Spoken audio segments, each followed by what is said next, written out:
O Chico faz questão que se saiba que ele é de família muito humilde. O pai dele era vendedor de bilhetes. E quando estava se aproximando do fim, estava próximo a deixar a terra, ele disse ao Chico: olha, meu filho, por ocasião de Natal, Ano Bom, desses grandes prêmios da Loteria Federal, você não deixe de comprar um bilhetinho, porque eu vou tentar parar a roda. Agora você continua. De fato, o caso é um caso tocado de humor. De início, devo explicar que isso não significa qualquer desdouro à memória de meu pai, porque ele foi, para mim, o melhor amigo.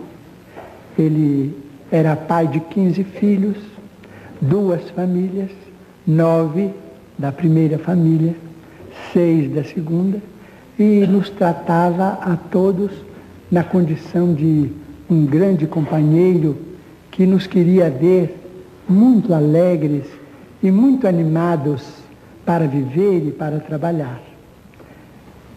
Então podemos rir, porque eu sei que ele, tendo conhecimento no mundo espiritual do que eu vou contar, ficará satisfeito e se rirá também muito conosco, porque meu pai era muito alegre neste mundo e continua também muito contente e muito otimista no outro. Mas em 1939, atravessávamos um período de muita dificuldade em nossa família. Muitas lutas, morte de irmão, que nos deixava a viúva com 2 órfãos, 6 crianças menores, 3 não muito menores, mas também ocupando a nossa atenção, e meu pai e eu trabalhando. Meu pai era um homem muito arrojado para facear os tropeços da vida, mas, não tendo muitas letras, ele teve muita dificuldade em prosseguir no emprego que ele ocupava no ano de 1925.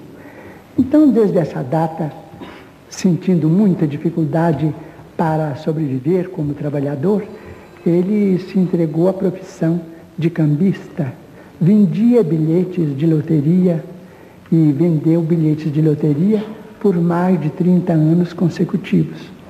Mas em 39 meu pai caiu em estado grave, com um reumatismo muito renitente. Esse reumatismo impôs a ele uma certa paralisia durante algum tempo. Nessa ocasião, as 2 pessoas que trabalhavam em casa éramos ele e eu.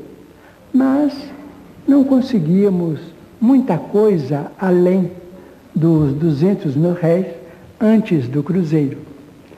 De modo que os médicos aconselharam que ele usasse um tipo de injeções que naquele tempo eram chamadas de injeções de ouro.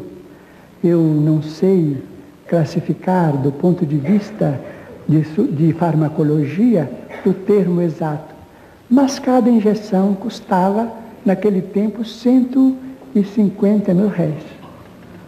Ele era obrigado a usar 2 por mês. Então, o nosso numerário dava mais ou menos para as 2 injeções e ficamos atrasados com as despesas da família durante quase um ano, porque as injeções restituíram a ele a saúde ainda por muito tempo. Mas, no ápice da moléstia, saiu a lume a obra Brasil, Coração do Mundo, Pátria do Evangelho, de autoria de um dos nossos maiores escritores desencarnados no Brasil. E amigos de Belo Horizonte chegavam em nossa casa comentando o êxito do livro, porque o livro estava sendo muito bem aceito. Meu pai ouvia tudo aquilo com muita curiosidade. Então, um dia, ele estava sem poder manejar as mãos, nem as pernas, até que as injeções de ouro o restabeleceram. Então, aquele banho, aquele movimento de de arranjo no leito, era feito, esses movimentos eram feitos por nós, ele e eu, a sós. Então ele me disse: Chico, eu soube que esse livro que saiu de você foi entregue a benefício das almas. E nós também somos almas. E dizem que você também entregou este livro a benefício da pobreza. E eu creio que não existem pobres mais pobres do que nós agora. E você podia agora arranjar um livro para nós ganharmos algum dinheiro, porque nós estamos muito atrasados no armazém. Eu falei assim: papai, o senhor não deve pensar nisto, porque o senhor sabe, nós temos muitos amigos, todos nos ajudam, mas como paga vender o trabalho dos bons espíritos, isso não é possível, eles não permitem isso, nós estamos na mediunidade com absoluto desinteresse, os livros são deles, não são nossos, e eu peço ao senhor para não pensar nisso não. E o senhor não fica preocupado com isso não, porque as suas filhas, minhas irmãs e os filhos nossos pequenos vão crescer, isso tudo vai melhorar, nós todos vamos trabalhar, e na hora da dificuldade nós todos devemos, mas depois pagamos. E os nossos amigos de Pedro Leopoldo são sempre boníssimos, eles vão nos ajudar, os nossos credores. Eu disse: mas meu filho, você não pode receber um tostão destes livros? Eu falei assim: como paga, meu pai, não posso receber. Ele então disse: meu filho, então, seus espíritos estão muito atrasados. Isso é gente que já morreu há muitos mil anos, no tempo que nada tinha preço.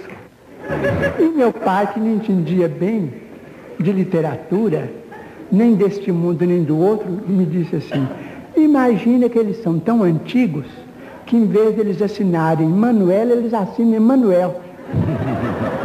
Isso é gente do Egito, é gente que não conheceu rádio, que não conheceu preço de feijão, porque eu acho que esses espíritos, se eles são caridosos, deviam ter dó de nós. Então eu fiquei assim um pouco constrangido, porque de fato era meu pai, aquela queixa dele era uma queixa de um doente, que eu não podia transmitir a ninguém, não é? Então ele viu que eu fiquei assim muito triste, com os olhos cheios d'água e tal, mas ele era muito bom. Então, falou comigo assim: olha, eu não vou te acariciar, porque minhas mãos não estão funcionando. Mas não fica triste com o que eu falei, não. Segue para frente com seus livros, com seus espíritos. Porque eu vendo bilhete de loterias. E, naturalmente, que breve eu vou partir para outro mundo. E eu, a hora que morrer, meu filho, vou parar a roda para você. Quando for no mês de junho, no mês de dezembro, você compra o bilhete da Loteria Federal, que eu vou parar a roda ou as bolas para você ganhar. Então até hoje eu compro, não é brincadeira. Mas eu creio em meu pai, quem sabe é lícito. A Loteria Federal é autorizada pelo nosso governo, eu continuo comprando. Ô Chico, depois... Não muito, mas em junho e dezembro eu compro.